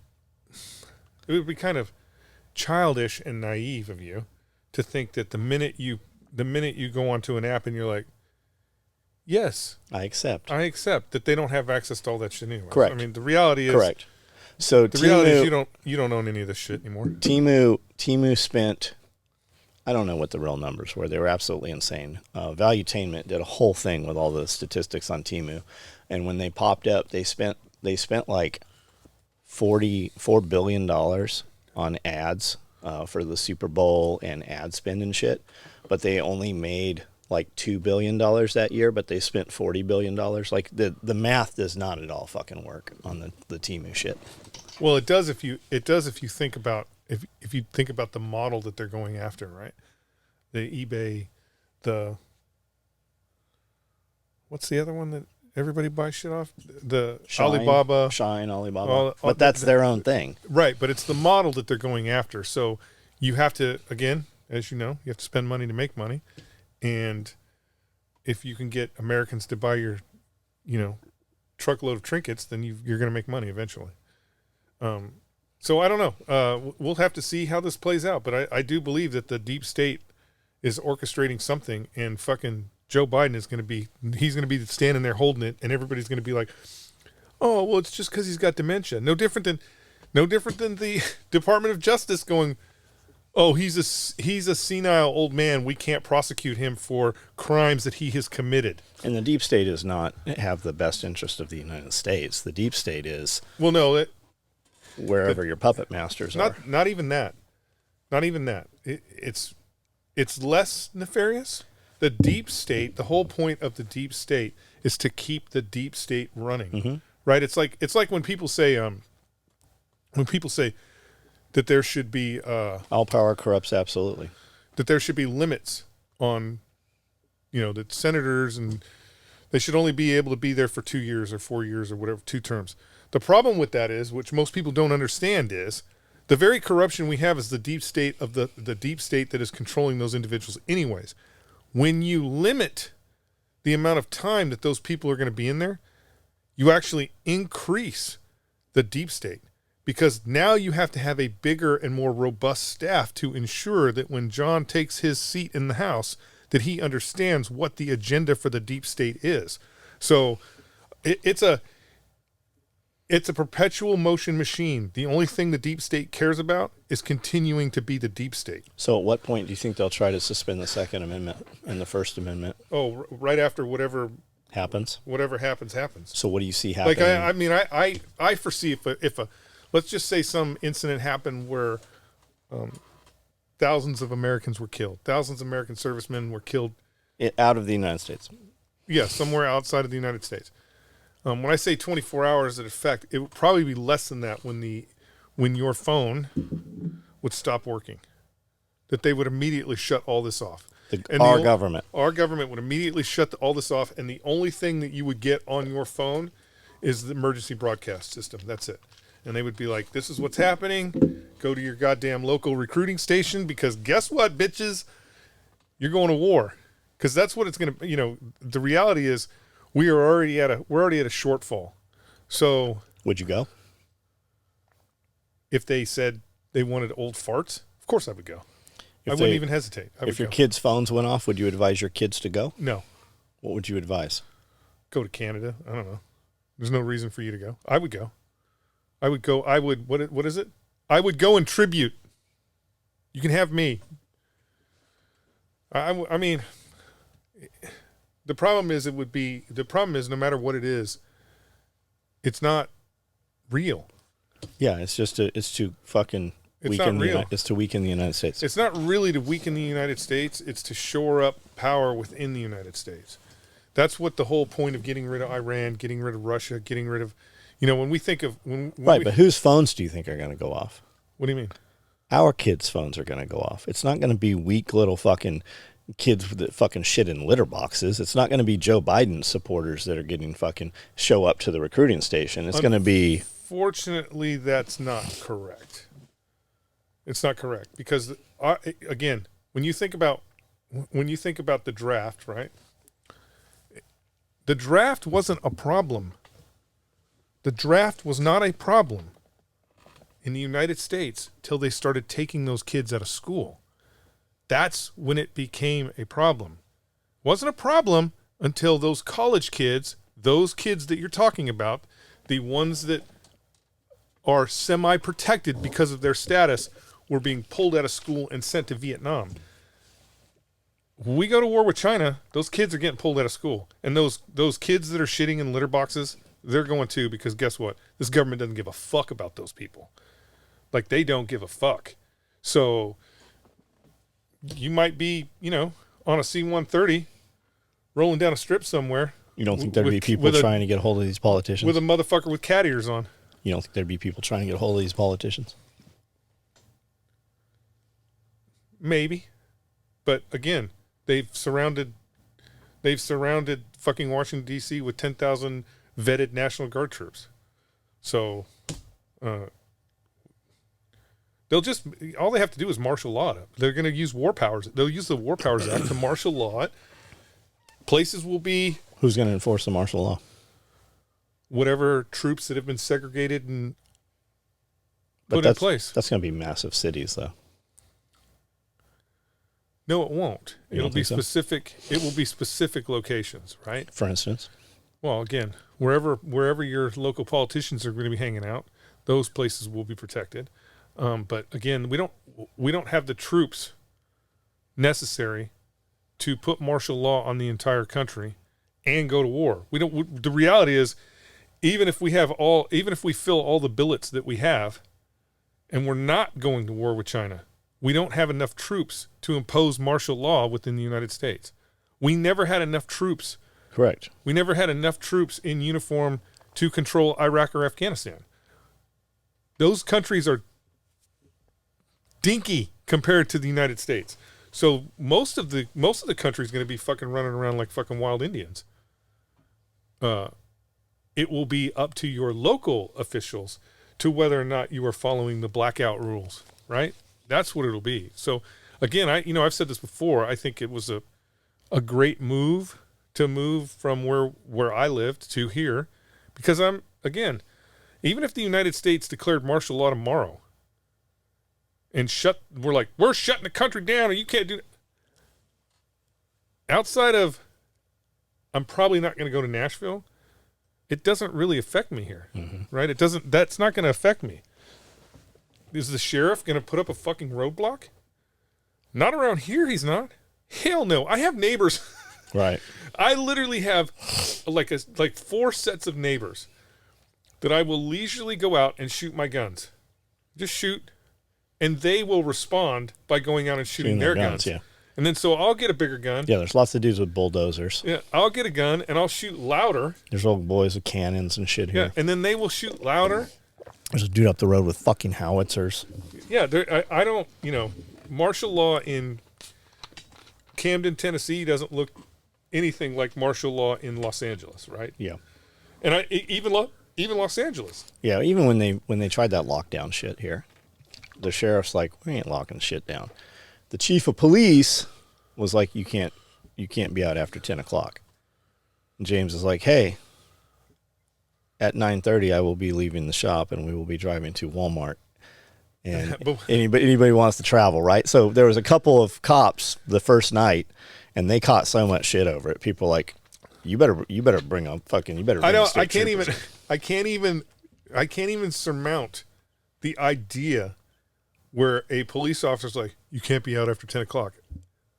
Why? Does COVID spread harder after 9:30, or is COVID what's going on after 10 o'clock where COVID is more lethal? So just the idea. And that was the problem with the whole lockdown anyways. Everybody was just making shit up. And because they were making shit up, again, none of that was law. Sure. That was all interpretation. And thank you, Supreme Court, for getting rid of Chevron deference. Think about while they're doing all that COVID bullshit. When you went to get fuel, you still had to touch that fucking keypad like 7 times. No, I don't want your fucking rewards. No, I don't want a receipt. You still had to fucking... I mean, here's the thing. No matter what people say, it wasn't legit. Correct. But you had cops willing to enforce it. That's the only reason... Well, That's the only reason a governor or a mayor can do anything, is he has guys with guns willing to do his tyrant shit. You're always going to have individuals that are going to be willing to do. Yes, and as soon as you have individuals on the other side... Well, that's the thing. They're willing to fucking use violence against violence. That's the thing. It's that easy. Question will arise, and it will fucking not happen. It's easy. It's easy to enforce those rules. I think you're closer to that than you ever have been. Well, okay. Let's put it this way. COVID was a test. That's all it was. Yeah, I think, absolutely. It was all a test to see. They're really pushing this bird flu shit right now. In other countries, they have a vaccination. 50%. 50% of the human trials fucking died in the first 24 hours with that bird flu shit. There's a vaccine right now for it. They're pushing it in other countries right now.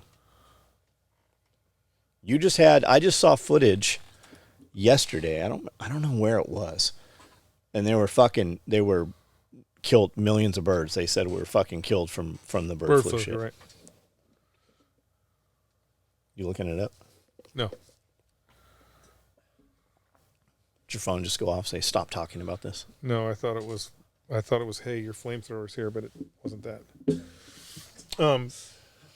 But I mean, not forget about the disease itself. Correct. You needed a mechanism to trip in order to see if you could actually lock everybody down. The problem is there was a lot of compliance. Okay, but this is where the problem is. People generally want to do the right things. Okay, they want to do the right things. You know, again, when I thought I had been exposed to COVID, I quarantined myself for 2 weeks away from my family because I didn't want my mother and Gina's mother to get sick.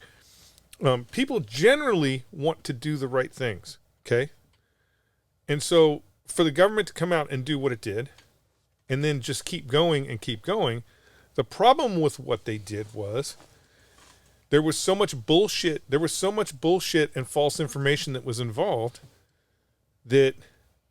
And now they've come out and said, yeah, it was all horseshit. Right. But the thing is, there was so much bullshit and shenanigans involved and all the information that they knew ahead of time that the next time, so if let's just say you had 60% compliance in the United States where they were like, hey, you should wear a mask. And 60% of the population wore a mask. And I don't know what it really was, but let's just say you had 60% compliance. No matter what, unless we are taking dead bodies out of our houses, if this was to happen again tomorrow, you're down to 40% compliant. If that. Because people are going to be like, well, I mean, shit, we probably have 15% that are still in compliance, right? That are still walking around wearing masks. I think it's less than that, but yeah, you do see them. You see them. Could be. So it was just a test, but they kind of fucked it up because they, instead of just being like, these are measures necessary to ensure the safety of the public, and as soon as we know better, we'll lift these measures, they just kept going with it, and they never, you think about it, the government never really did come out and go, hey guys, you don't have to wear masks anymore. Emergency over. They never really did that. And so what happens with that is now you have a whole group of individuals that are going to remember that day as in, yeah, the last time the government did this was a fucking hoax. Now you got two things that could happen. One, that's completely on purpose so that the next time they do it, more people die. Or two, it's the fucking government and they're incompetent, which I'm going to go with the government's always incompetent. They don't know what the fuck they're doing.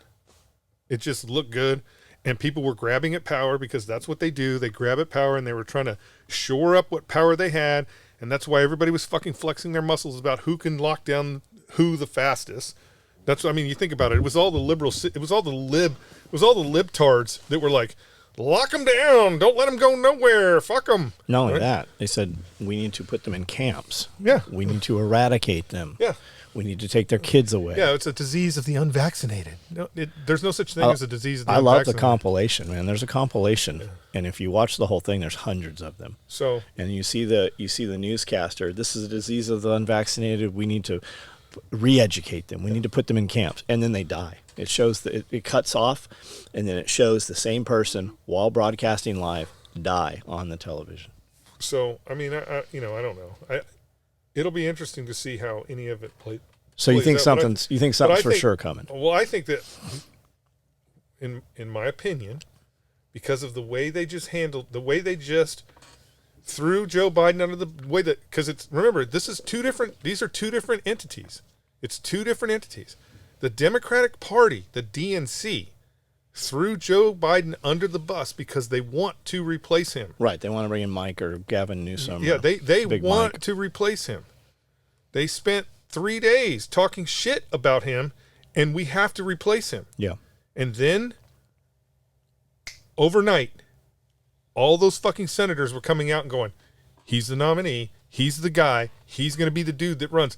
That's the deep state telling them, we already have shit. And whatever they do has to be before the election. Yeah, they already have. There's a plan. I am sure that there is a plan already going. It's just ticking away. And you think those Democratic senators know that? Congressmen know that? Well, they know that whoever, Wouldn't it's one of those things wouldn't where the other side also know that then? it's one of those. They're fucking all culpable, bro.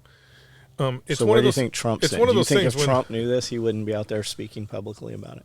well, I'm sure Trump didn't get the phone call. Yeah, but if don't- Congress got the phone call, For example, Trump got the phone call. No. That's not how that works.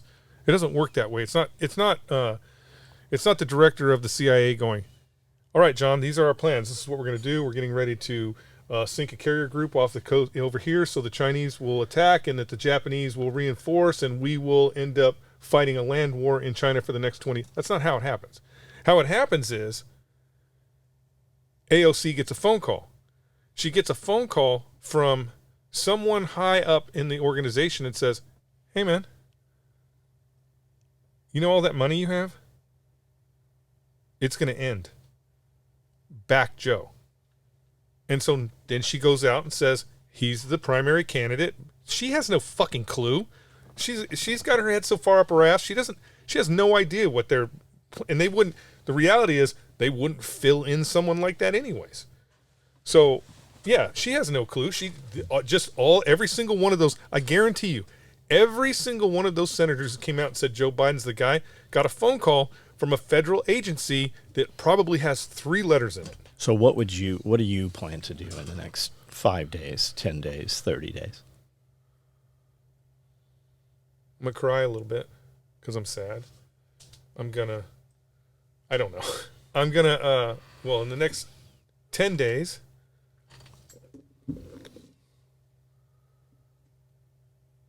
$11 days. Why 11 days? What's in 11 days? July 22nd. What happens then? I get older. Is it your birthday? Yep. Okay. I am going to Yakima, Washington Why? to shoot sniper rifles again. Okay. And then I'm going to conduct a recovery operation in the Mojave Desert. I'm going to recover a long time, Do you hear that? What the fuck is that? like a plane flying overhead doing video. It's been there a long time. Do you hear it? Oh, maybe is it? It really sounds like a plane, but it's not moving. Drone? So maybe it's just the Goodyear blimp. Oh yeah, maybe if I'm not back in 15 Seconds? half I seconds. mean, it's happening right there, wherever it is. They're pumping the grease pit next door. Could probably. be.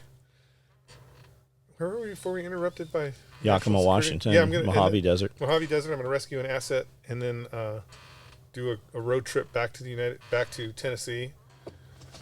I mean, now we're already into. It's at the gas station. They're probably pumping the grease trap or something. Now I'm probably deep into August, September, October, November. So September time frame, I think we're gonna start seeing whatever we're gonna start seeing the whatever it is they're planning on doing. September, because it has to go September or October. They can't do anything in November. So what would you tell people they should be doing? Just really just prepare a little bit, a little extra food, a little extra money in your pocket, a little extra fuel. Just prepare. Find like-minded, there's no different than I've said all along. Find like-minded individuals that you can count on and rely on. Rekindle those relationships. Come out to the Self-Reliance Festival in October. If we can even have it in October. When is it? What week is it in October? First week? Yeah, I think Maybe it's first October week, 5th. Come out to Self-Reliance. You might not be able to leave because we'll be all locked down, but Man, we've got a lot of dudes that have moved here. yeah. Like, there's a lot of fucking people. Well, that that's have moved because Tennessee's still free. But here. we have a lot of, like, every couple of days I have people moving in here. They're like, I just bought 10 acres of property. We're 100. Yeah. I got a lady inside living 100% off the grid. Her and her husband. The dude out here, 100% off the grid. I'm like, what do you got for water out there? He's like, nothing. I'm catching it. I have a big trailer. I put a tarp in, and when it rains, I caught all the water. I'm like, what? some hard living. Yeah. But that's hard living. But he's going to be well better suited than the rest of us when the fucking water. Yeah. When they start doing water rationing. Yeah, he's been digging this big trench. I'm like, why are you digging a trench? He's like, so I can route the water away from my trailer. And I'm like, what are you digging with? He said, a shovel. And that's good. That's a good way to learn. Yeah, so like-minded individuals, and just maybe get out and walk a little bit, get a little exercise in, start thinking about what you're eating. Meaning, because there's a lot of things that we eat right now, depending on where you live. If you live in New York City, sorry, you've got 24 hours of food on the shelf. If you live in LA, I'm sure it's the same way. There's a lot of stuff that's just going to disappear. Maybe you might want to start thinking about cricket loaf. Man, if you're a prepper, like if you're listening to us, you probably think that you should be prepping or are prepping. Man, get the fuck out of the cities. Yeah, that's more important. More important is get away from major population areas. Because even if let's just say you're fucking squared away, right? And you live in a cul-de-sac, and there's 10 families on that cul-de-sac, and they're all fucking hot. Like they're all on the agenda. They fucking know the plan. They're all fucking. They got food in their garage. They're fucking ready to go. Get the guy at the end of the street's got barbed wire ready to run across the fucking street with it. Unfortunately, depending on where you live, there's 300 other families in that community that aren't on point. And half of their plan is come take your shit. And they unfortunately, because they're your neighbors, some of them know that you have the shit you have. And, a mob of 300 trouts your, family of 10 on that street every time. So you gotta get away. You gotta get away from those cities. You gotta get out of the suburbs if you can. Have you heard about all the knife crime and shit going on over in UK right now? Zombie knives and shit. It's always been that way. It ain't your fine upstanding citizens. Most of it's your more recent imports. No, did you see that? Wait, though. Did you see the interview? You gotta love Poland. Did you see the guy on the street? This guy on the street's doing the interview about illegal immigrants. And he goes, "Are you for or against illegal immigration?" And he's like, the dude looks at him and goes, "Who's for illegal immigration?" Well, that's what their prime minister said. I know. Their prime minister said, "We will never let a single Muslim in this country," is what the prime minister or the president of Poland said. It sounds pretty reasonable. If you look at France, Italy, all that shit going on right now, right? All the people burning their shit down, those were all Muslims. People hacking each other and fucking killing citizens right now. They have this thing called zombie knives. You're not allowed to have a knife that is above like 6 inches. It's considered to be a zombie knife. They're literally fabricating themselves out of just anything, right? And they're killing fucking people. Of course. And when you defend yourself, that is a crime. Yeah, there's no guns over there. No. And you're seeing right now in New York, you're seeing Venezuelan gang members and fucking migrant gangs that are literally getting and going in like gunfights with law enforcement in New York. And one of these dudes just went to court and he said, yes, the cartels are arming all of these hotels. They're smuggling guns in and giving them to all the illegals. Did you see all the stuff right now coming out? I've seen this multiple times. Law enforcement's making contacts with people on driving infractions and stuff. They're pulling them over. They're illegals in the country. They have no documentation. They don't have a driver's license. They have no permitting. The only piece or form of identification they have are voter registration cards. Yeah, they're giving them to them at the border. So, yes. Yeah. So they've got these cards saying, "Hey, you can vote," but nothing saying who the fuck. And that none of them will vote. Like it's one of those. It's a scam. None of them are going to vote, yet they're all going to vote. Mm-hmm. You know what I'm saying? Yeah, they're going to vote for them. Not a single one of them will vote. Yeah, they already voted. They already voted when they put their thumbnail on. And that may be part of the reason why the deep state is saying that Joe is the guy, because again, they already printed those ballots out, right? They already know how many votes he's going to get. More votes than registered voters, probably. Again. Yeah. But when we talk about immigration, I wouldn't be specific on a type of thing. There were more Caprice classics, Caprice Impalas. There was more Impalas, 63 Impalas registered in Los Angeles County than were ever made in 63. It's that same fucking thing, man. I would treat it like a zombie apocalypse. I would treat this country like a zombie apocalypse.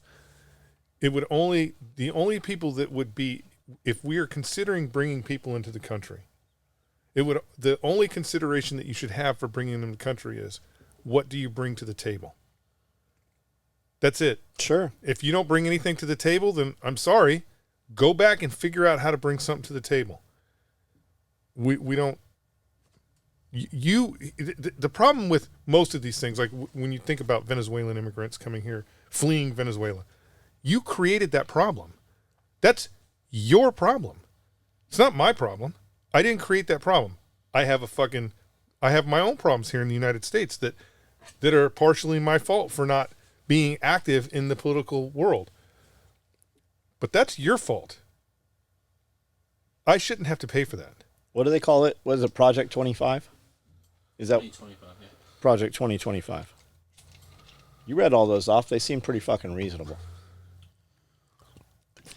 I've been seeing more stuff like... So I've been seeing a ton of it, right? It's mostly black folks. One popped up the other morning, black dude, he's a lawyer. This is why this is detrimental. I'm like, okay, here's going to be the meat, right? Because I've got some customers, some clients that I'm friends with on Facebook.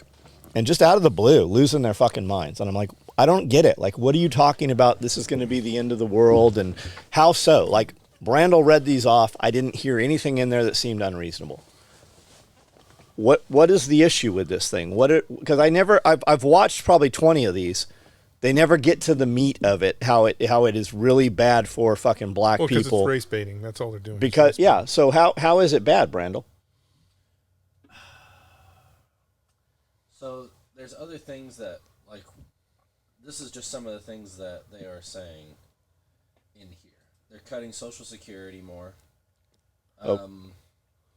Well, Social Security is supposed to be dead anyways. There would be additional tax breaks for more corporations than anyone in the 1%.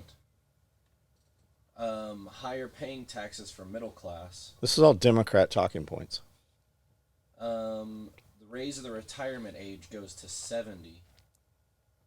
Well, they're all talking about doing that. Same thing that we talked about, ban contraceptives. They're not banning contraceptives.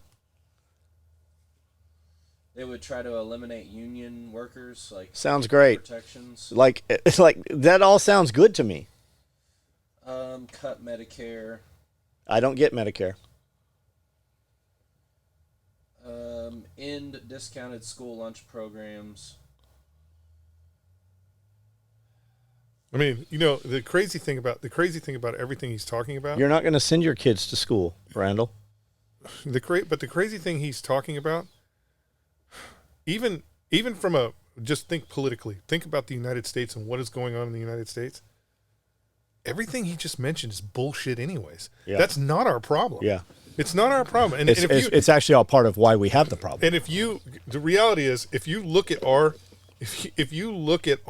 budget, if you look at what the federal government spends and cutting fucking school lunch programs is the thing that you want to cut, you're a fucking asshole anyways.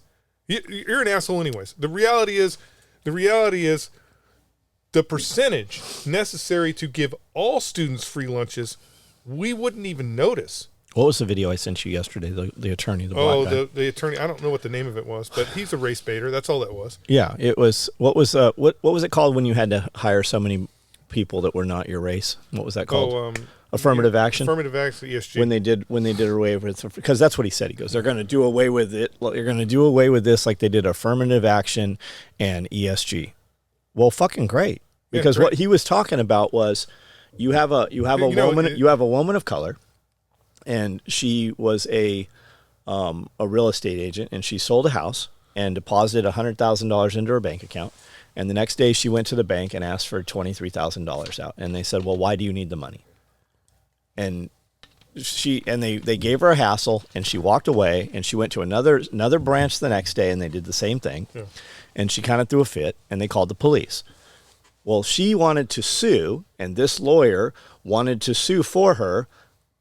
For banking while black. Okay, maybe, whatever. They do the same thing to me, and I'm not fucking black. If I go to the bank and ask for $23,000, they give me a big fucking hassle about it. Anything over 5 requires them to ask. They give me a big fucking hassle about it. It has nothing to do with being black, but it has to do with the federal government. Because she's black, they have this special. They don't have to prove racism. They just have to prove that she was black and was asked these questions, and now they can sue. Yeah, it's dumb. And that's what he was going on about. I'm like, I don't get it. Like, I guess maybe because it just doesn't affect me. The reality is, you can't say that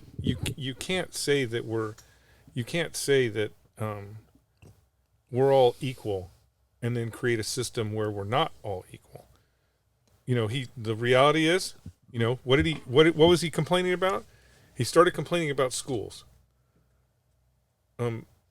Unfortunately for you, because you are a race baiter, you're not going to admit that those schools are failing in all black communities, run by all black administrators in all black fucking communities and cities, and nobody's holding them accountable. Yeah, there's something. You want to point out to some boogeyman that the Republican Party is somehow the boogeyman responsible for your children, for the children in those communities not being able to read.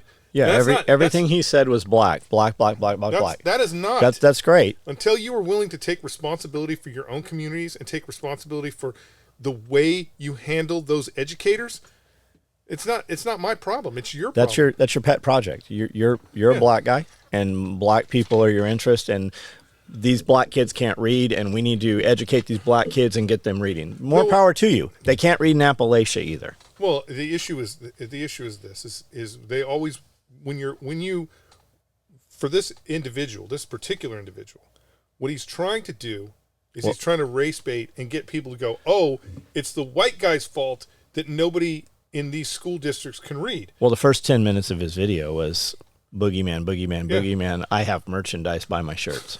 I know. That's what I'm saying. He's an old time race baiter.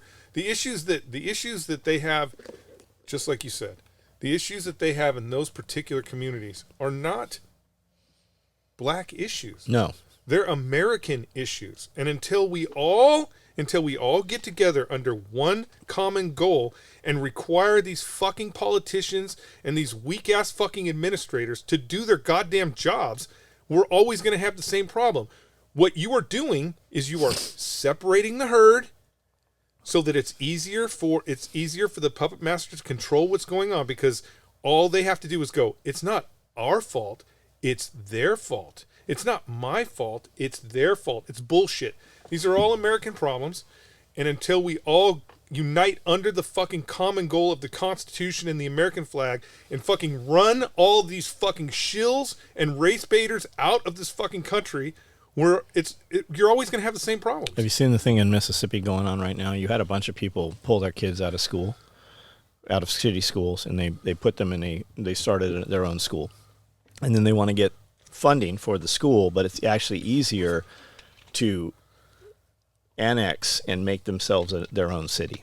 So everybody's up in arms that these people have left, and they're spinning it as all these white people left and they started their own school. But I think the number was 30% of their children in the school are actually black kids also. And they're just all up in arms over this, that they have sequestered themselves. Well, no, they left shitty neighborhoods and they fucking started their own school with their own fucking educators, and it fucking took care of the problem. There's no gangs and shit. It's not a black thing, it's a white thing. It's a crime hoodlum fucking thing. Well, the reality is stop bitching about what families are doing for what other families are doing for their kids, and start doing for your fucking kids.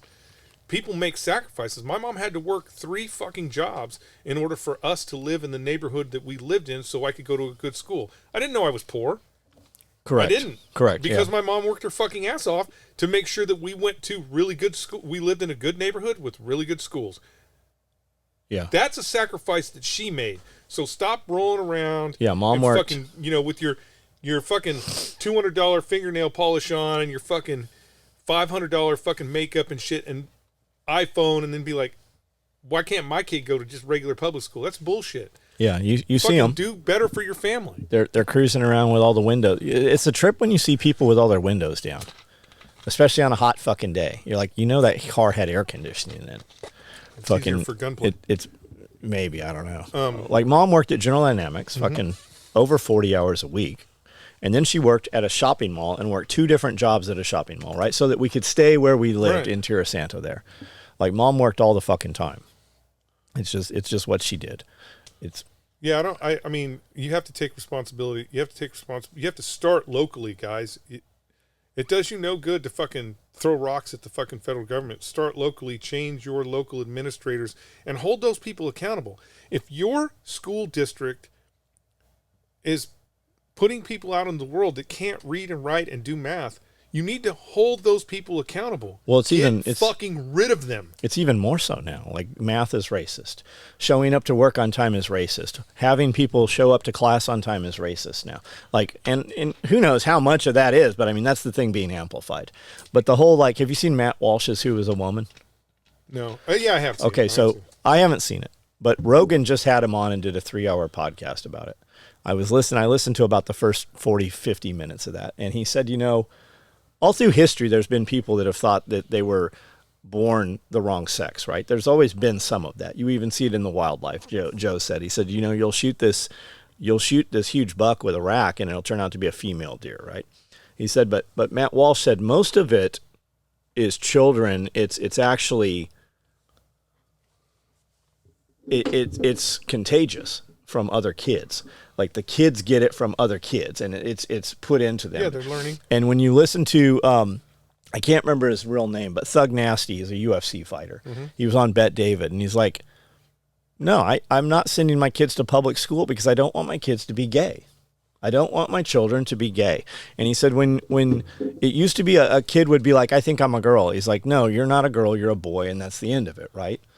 That's just the end of it. But now they push this and they give you these they'll give you these medications, they'll give you these fucking blockers, and because it's a multi-million-dollar avenue, like there's counseling and there's education and there's fucking drugs and there's surgery and there's so much fucking money behind it.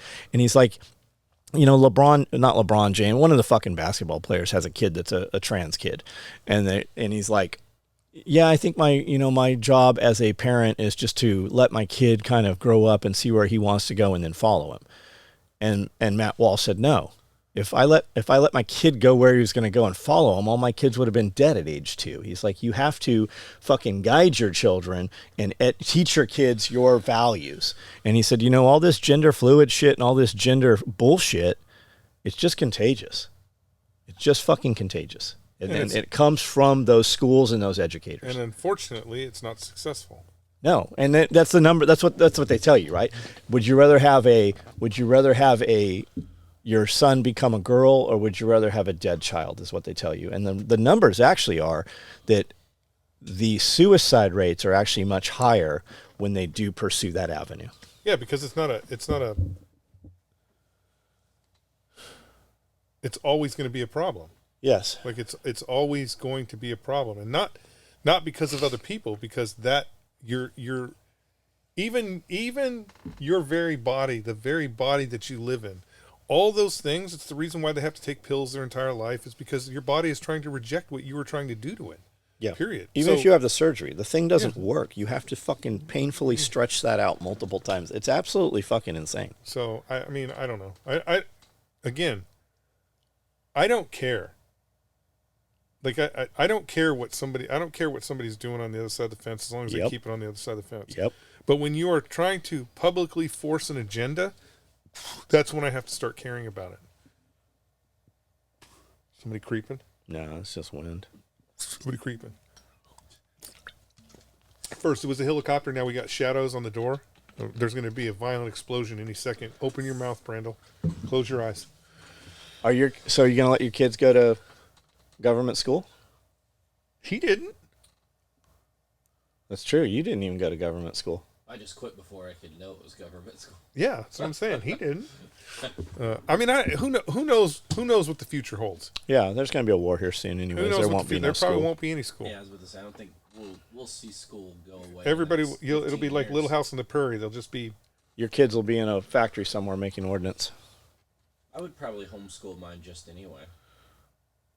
Well, you're not going to be really welcome at the PTA meeting with all those tattoos on your head. Oh man, you need to join you should run for PTA president. That's what I would do. I'd run for PTA president if I was you. You could be like Captain Howdy. You could just put the makeup all over, cover it up. And then leave it just like it is. And then That's Dee Snider. He was a serial killer. And then just flex up a little bit when it's time for votes. Just be like, vote for me, right? Bitch. Strangeland? Yeah. All right, we're going to cut this off. We're going to go over and do Patreon questions. Yay, Patreon! From the bottom, they tore it down. I rebuilt it. I give myself